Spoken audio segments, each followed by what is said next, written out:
संघर्ष करो, हम तुम्हारे साथ हैं। डॉक्टर रितु संघर्ष करो, हम तुम्हारे साथ हैं। नौकरी नहीं, नौकरी नहीं, नौकरी नहीं, यूपीसी मुर्दाबाद, मुर्दाबाद, मुर्दाबाद, यूपीसी मुर्दाबाद, मुर्दाबाद, मुर्दाबाद। बोल रितु हल्ला बोल, हल्ला बोल, हल्ला बोल। हम किसी से भी नहीं मांगते।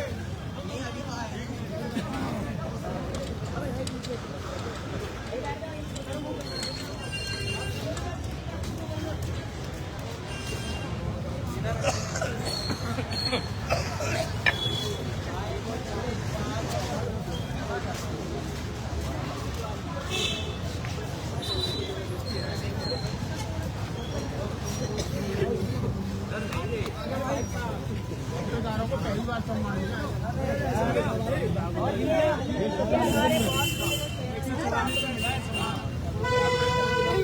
बार सम्मान मिला।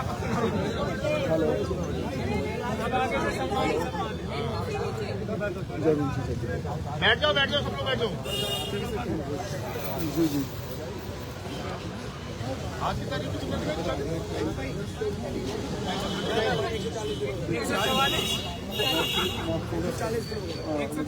सर 144 दिन हो गए हैं और पिछले 4 दिन से आप पुलिस को चकमा दे करके यहाँ पर प्रोटेस्ट कर रहे हो, क्या कहना चाहोगे?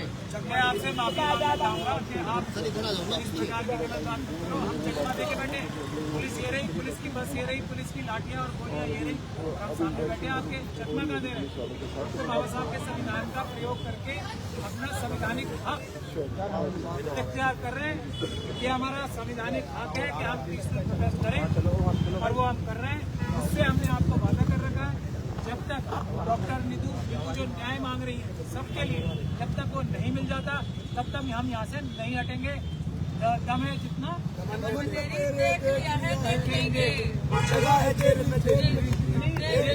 देखेंगे। तो ये जो आर पार की लड़ाई आप लोगों ने कर रखी है, कल आपने यहाँ पुलिस को जो है वो एक तरीके से गिरफ्तार कर लिया। पुलिस आपको गिरफ्तार करने आई थी और पुलिस ने उल्टा आपने पुलिस को गिरफ्तार कर लिया। हमने नहीं किया, पुलिस हमें गिरफ्तार करने जिस संविधान की शक्ति से आई थी उस संविधान ने उन्हें गिरफ्तार किया। इतना ताकतवर संविधान है हमारा। हम कौन होते हैं? हम तो एक नागरिक हैं सिर्फ। तो आज कोर्ट में कुछ सुनवाई होनी थी, कुछ आज कोर्ट में एप्लीकेशन फाइल कर दी है। जो डॉक्टर नीतू के साथ लूटमार, जो बाबा साहब की जो तस्वीरों को फाड़ा गया था, यहाँ बाबा साहब की जो बड़ी तस्वीर थी उसको बेइज्जत करके हटाया गया था, और जो यहाँ पे लूटमार वो डकैती की थी, पुलिस के अधिकारियों ने भी हमें ऐसा पकड़ लगाया और पुलिस के साथ RSS के गुंडों ने। इसके लिए पुलिस ने अपना नहीं दिया CST एक्ट होने के बावजूद, तो हमने कोर्ट में एप्लीकेशन लगा दी है। मंडे को वो हियरिंग पे आ रही है। हमें पूरी उम्मीद है कि ये पुलिस के अधिकारी जिन्होंने अपराध किए हैं और RSS के वो गुंडे और उनके पीछे छुपे हुए सारे लोग, चाहे वो अमित शाह साहब हो, वाइस चांसलर साहब हो, डॉक्टर साहिबा हो, रजिस्ट्रार साहब हो, या जो दौलतराम कॉलेज की प्रिंसिपल साहिबा हो, वो सभी उसमें अरेस्ट होंगे और जेल जाएंगे लंबे समय तक के लिए, क्योंकि इस बार तो डकैती का भी मुकदमा दर्ज करा है। धारा 144 लगा रखी है रितु, और बार बार आप धारा 144 का उल्लंघन कर रहे हैं। अच्छा, धारा 144 हलवा है ना, जब इनका मन करे तब खिलाएंगे, जब मन करे तब परोस देंगे थाली के अंदर। तो क्या हो गया? हम अपना धारा 144 किसने बनाई है? भारत के संविधान। तो आप मुझे ये बात बताएं कि मेरे को मेरा संविधान इजाजत देता प्रोटेस्ट करने का। My right is to protest, their duty is to protect, so they have to protect me. मेरा राइट है, संविधान के राइट देता है, संविधान ड्यूटीज देता है, so their duty is to protect me. My right is to protest, so I am doing it and I will do it. मैं देखती हूँ क्या कर लेते हैं और क्या करेंगे। ये हम गलत है सिर्फ दलितों के लिए। आपने सुना प्रार्थना साहब ने क्या बात की? बाबा साहेब के अनुयायियों से बिना पूछे उनकी इतनी बड़ी प्रतिमा चोरी डकैती करके हटा लेना इज ए क्राइम। और सर ये SC/ST एक्ट के इसकी जो सजा है इन्हें दिलवाओ सर, उससे बड़ी ये सजा है कि हम कैसे इस चीज को डाइजेस्ट कर ले। जिस मान सम्मान हमारी लड़ाई की चीज ने पहले बताया, मान सम्मान की ना, इससे बड़ी कोई लड़ाई है हमारी तो जिस सदियों से हमें कभी नहीं मिली, उसी मान सम्मान की लड़ाई। हमारे मसीहा जो समानता का प्रतीक, इनके लिए कोई भगवान हो सकता है, वो इनका संवैधानिक अधिकार है। यार हमारे लिए तो सब कुछ वो है जिसने हमें जीने का अधिकार दिया, जिसने हमें ये मुंह में आवाज दी, जिसने हमें भारत के अंदर चलने का, महिलाओं को स्पेशली ये दिया। तो मैं कैसे बर्दाश्त कर लूँ उसकी प्रतिमा के साथ? उसकी हमारे लिए तो वो पुलिस ये कह रही है कि आप अपने बचाव में बाबा साहब डॉक्टर अम्बेडकर के नाम का और चित्र का इस्तेमाल कर रहे हो। बिल्कुल, बाबा साहब डॉक्टर भीमराव अम्बेडकर हटाने वालों को बाबा अच्छा नहीं साहब जाएगा, जान दे देंगे अपनी, कोई भी अपनी जान दे देंगे उनके लिए। बाबा एकदम सही बोल रही है पुलिस। बाबा साहब हर एक वंचित, शोषित, मजलूम, पीड़ित के रक्षा की तो है। हम कोई चोरी डकैती लूटमार करने के लिए बाबा साहब की प्रतिमा इस्तेमाल नहीं कर रहे हैं। बिल्कुल हम कर रहे हैं। यही तो बाबा साहब की ताकत है जो हमें आप सबको मुंह में ज़बान और हाथ में कलम दे रखी है, जिसकी वजह से हम हर लड़ाई जीतेंगे, हर मजलूम की लड़ाई जीतेंगे। इसमें कोई गलत नहीं बोल रही है, बिल्कुल कर रहे हैं। हम तो हमारा हर कदम बाबा साहब को ही इस्तेमाल करके आगे चलते हैं। हम तो हर कदम संविधान से लेते हैं ना। संविधान किसने दिया? बाबा साहब ने।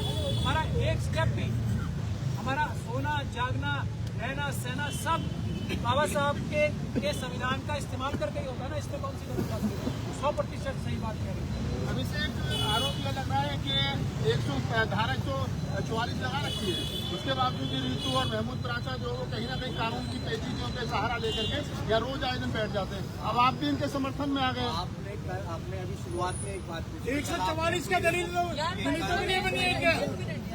आपने अभी सवाल पूछा था कि आपने पुलिस को गिरफ्तार कर दिया। हाँ, अगर कानून के जानकार पूरे वही होते और महमूद राजा साहब नहीं होती तो पुलिस कैसे गिरफ्तार हो जाती? पहला पॉइंट। दूसरा पॉइंट ये कि जहां डॉक्टर अम्बेडकर की प्रतिमा लगी थी, जहां हमारा आंदोलन था, और इस देश में हमें दोबारा से यह एहसास कराना कि हम शुद्ध हैं और हम कहीं बैठेंगे तो वहाँ पे शुद्धिकरण किया जाएगा, वहाँ से हम हटेंगे तो गाय का मूत्र जो हटाना जाएगा, और जब हमें ये पता लगेगा तो धारा 144 का कोई टोक भी डालेगा तब भी हम आ जाएंगे, क्योंकि डॉक्टर अंबेडकर ने ही भारत का संविधान बनाया और जिसकी वजह से हमें सारे राइट मिले हैं। और हमारे राइट्स का उल्लंघन किया जा रहा है इस देश में। जब संविधान बना था, संविधान के बनते ही लागू होते 1950 में ये बात तय हो गई थी कि इस देश में कोई गैर बराबरी नहीं है, सब लोग समान है। तो फिर दलितों के किसी प्रोटेस्ट को उठने के बाद उसे शुद्धिकरण करना ये कहाँ का न्याय अरे है? तो आप कौन हो? आप कोई मिनिस्टर हो, मुख्यमंत्री? जब अखिलेश यादव का बंगला धोया जा सकता है तो आप भी स्वीकार कर लो। सबसे मेन बात ये है कि जिनका बंगला धोया गया वो लोग जब आवाज उठाते तो हम भी पहुंच जाते।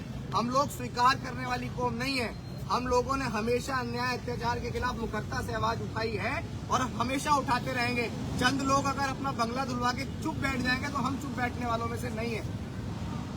वो इस तरह के अपराध करें तब आप उनसे सवाल नहीं पूछते कि उन्होंने हमें ऐसा मौका ही क्यों दिया, हमारे ऊपर अपराध क्यों किए जो बाबा साहब की हमें संविधान का सहारा लेना पड़ रहा है। ये सवाल आप उनसे क्यों नहीं पूछते? सर, पुलिस की प्रवक्ता नहीं है ना, और एसएचओ को जवाब देने का अधिकार नहीं है, तो फिर जवाब देगा कौन? नहीं, गलत, आपको गलत इन्फॉर्मेशन है। फिर मैं आपको कानूनी तरीके से बता रहा हूँ। एसएचओ साहब को पूरा अधिकार है बोलने का। एसएचओ साहब की जिम्मेदारी है, ड्यूटी है आप लोगों के सवालों का जवाब देना। नहीं, पुलिस तो ये कह रही है कि हमने तो पानी इसलिए भरा कि यहाँ आंदोलनकारी ना बैठे। आप उसको गलत अर्थ निकाल लो कि यहाँ पर जो है इसका शुद्धिकरण किया गया है। पुलिस ने नहीं भरा पानी, झूठ है। पुलिस ने कोई पानी भरा। ये इस बात की कन्फेशन कर रहे हैं, अपने जुर्म का इकबाल कर रहे हैं। पानी डाला ना, गंगा जल पानी नहीं होता क्या? ये अगर उनकी ऑन रिकॉर्ड बात आ जाए कि हमने पानी किसी भी वजह से डाला है तो हमारी बात तो 100% सही होगी ना। वो कह रहे हैं ना पानी है, हमें पता है गंगा जल है, वो हमें पता है, हमारे लोगों ने देखा है ना वो सब। तो लेकिन उन्होंने मान ली ना इस बात को कि हाँ उन्होंने पानी से साफ किया है। उधर पानी से साफ क्यों नहीं किया? आप वहाँ जाके देखिए ना, वहाँ पानी क्यों नहीं है? अगर उनको पूरी इस इलाके की सफाई करनी चाहिए थी तो वहाँ क्यों नहीं पानी है? वहाँ क्यों पानी नहीं है? आप कहाँ गंदा हुआ है? बताओ, ये हमारी बैठने से गंदा हुआ है। मैं बैन करो ना कैमरा भाई साहब। नहीं रीतू, कोई बीच का पहले देखो मेरी बैठने से एक बार गंदा हुआ है, हुआ है गंदा। देखो ये गंदा हुआ है मेरी बैठने, ये जमीन है, जमीन में क्या फर्क है? और आप ये कवर करना, आप गोल मोल बातें मत किया करो, ठीक है? उस साइड देखो, उस साइड गीला है क्योंकि उस साइड हम बैठे थे, इस साइड गीला किया था। उनकी नजरों में पानी, हमारे नजरों में गंगा जल। बाबा साहब की फोटो नहीं, वहाँ देखो है कि सूखा की नहीं है, जाओ देख के आओ। आप ये गोल मोल बातें मत किया करो यहाँ पे। अगर आप बीजेपी के प्रवक्ता हो तो बात अलग है। आप हमारा सीधी सी बात है, मैंने आपको बार बार कह दिया, ये मान सम्मान की बात है, ये डिग्निटी की बात है। आप लोग बर्दाश्त कर सकते होगे कि बाबा साहब की प्रतिमा हटा दी और चुप हो जाना। हम नहीं बर्दाश्त कर सकते इस चीज को।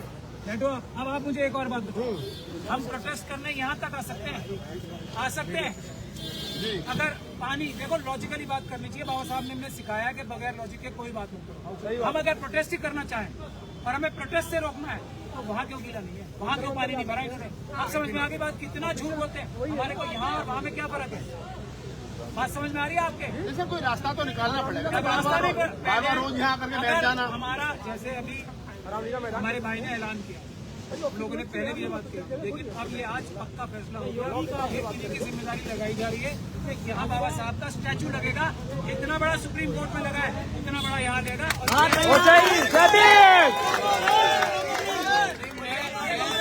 मैं आपसे सिर्फ एक बात कह रहा हूँ प्राचा जी, ये डॉक्टर की जिम्मेदारी लग गई आप लीगल का काम है, आप लीगल का काम करिए, सड़क की जिम्मेदारी हम लेते हैं। आप लीगल की कोर्ट की जिम्मेदारी लीजिए, आप जब साहब को फोन लगाइए, सड़क पे आपको जितना बड़ा आंदोलन चाहिए यहाँ पर तुम्हारा लगाने के लिए हम तैयार हैं।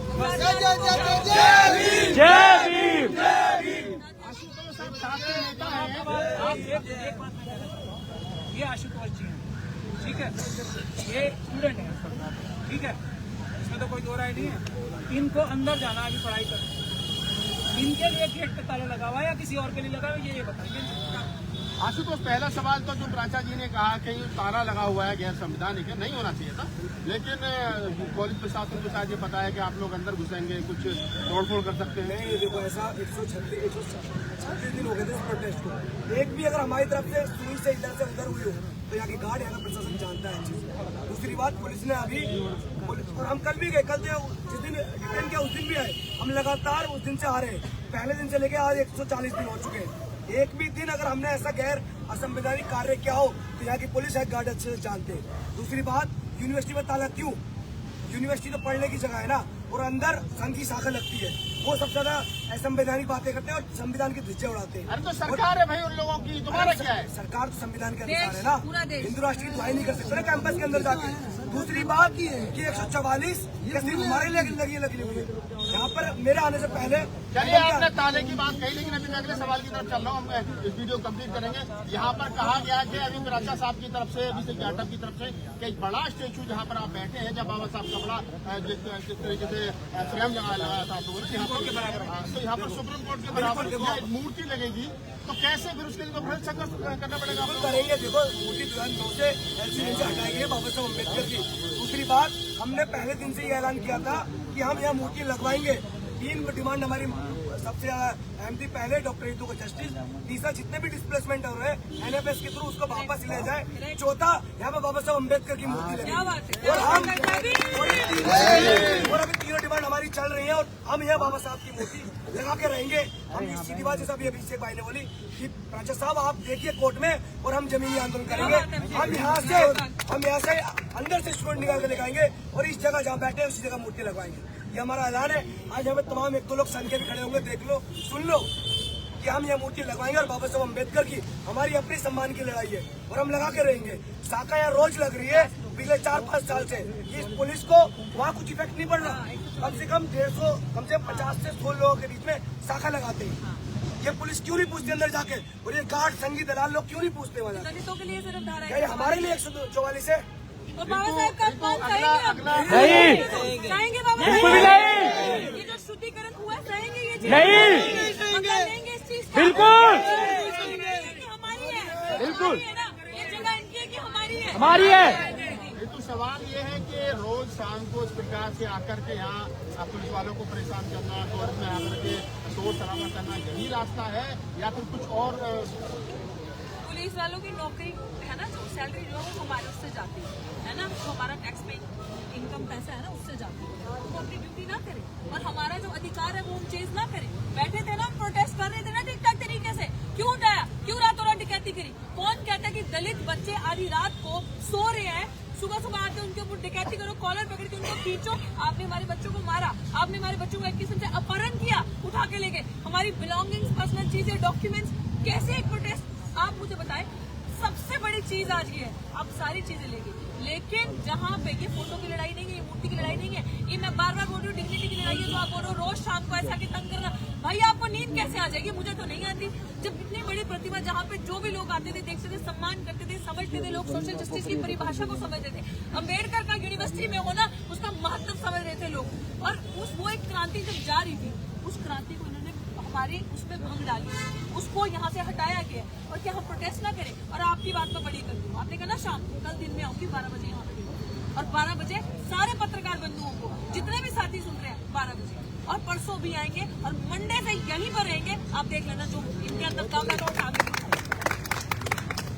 अब आप ये एक और पूछ लीजिए मुझसे सवाल के जवाब, तंग कौन किसे कर रहा है? ये भी महत्वपूर्ण बात है। हम यूनिवर्सिटी को तंग कर रहे हैं, हम पुलिस को तंग कर रहे हैं, या पुलिस और यूनिवर्सिटी के लोग, अमित शाह साहब के लोग, आरएसएस के लोग, बीजेपी के लोग, वो हमें तंग कर रहे हैं? डॉक्टर रितु यहाँ क्यों बैठी? डॉक्टर रितु ने जाके अपनी प्रिंसिपल से ये कहा था कि आप डॉक्यूमेंट फोर्स करो, वाइस चांसलर के साथ मिलो, रजिस्ट्रार के साथ मिलो, डॉक्टर के साथ मिलकर साजिश करके मुझे डॉक्यूमेंट फोर्स करके निकाल दो। डॉक्टर रितु ने कहा था कि एनएफएस हजारों लोगों को एनएफएस झूठा एनएफएस कर दो। अपने बेईमान जो इंटरव्यू लेने वाले होते हैं उनको बुला के डॉक्टर ये डॉक्टर रितु ने किया था कि 25,000 से ज्यादा नौकरियां जो SC/ST OBC के आ गए, हड़प गए, लूट डकैती कर गए, वो डॉक्टर रितु ने किया था। नहीं सर, डिमांड तो बढ़ती जा रही ना आपकी। बढ़ती। पहले आप रितु सर ये, फिर आप मैं तंग कौन किसे कर रहा है उस पर आ रहा हूँ। डिमांड की तो बात ही नहीं कर रहा हूँ मैं। अभी डिमांड ये हमारी है, वो एक अलग बात है। तंग कौन किसे कर रहा है ये मुद्दा है। हम लोगों को ये तंग करें, हम अपनी जायज तरीके से, संवैधानिक तरीके से आवाज उठाने के लिए शांतिपूर्ण ढंग से यहाँ बैठे, ठंड में यहाँ बैठ के दिखा देना मुझे। अमित शाह जी मुझे यहाँ पे 4 दिन बैठ के दिखा देना। 4 दिन उस हालात में बैठ के अमित शाह जी, मोहन भागवत जी, मोदी जी यहाँ बैठ के दिखा दें। ये वाइस चांसलर साहब 4 दिन बुद्धिगर साथियों की हालत में यहाँ मुझे 4 दिन बैठ के दिखा दें। सबके सब एम्स में भर्ती न हो जाए ना इतनी ठंड में। कौन किसको तंग कर रहा है? इनको शौक है यहाँ पे बैठने का, इनको शौक है इस ठंड, धूप, बारिश सब में सब कुछ झेलने का इनको शौक है क्या? ये भी तो अपने घरों में सो सकते थे, उन घरों में नहीं जो इन्होंने करोड़ों रुपए लूट के महल बनाए। अपने छोटे छोटे घरों में लेकर आराम से रजाई तान के सो सकते थे ना। ये अपनी लड़ाई लड़ रहे हैं, ये पूरे देश की लड़ाई लड़ रहे हैं, देश की एजुकेशन की लड़ाई लड़ रहे हैं। कौन किसको तंग कर रहा है ये महत्वपूर्ण बात है। ये हमें तंग करे, मारे पीटे, हम रोए भी ना, रोने भी नहीं देंगे। रोएंगे तो ये पुलिस से हमला करवाएंगे, रो भी नहीं सकते, रोने भी नहीं देंगे। कौन किसको तंग कर रहा है ये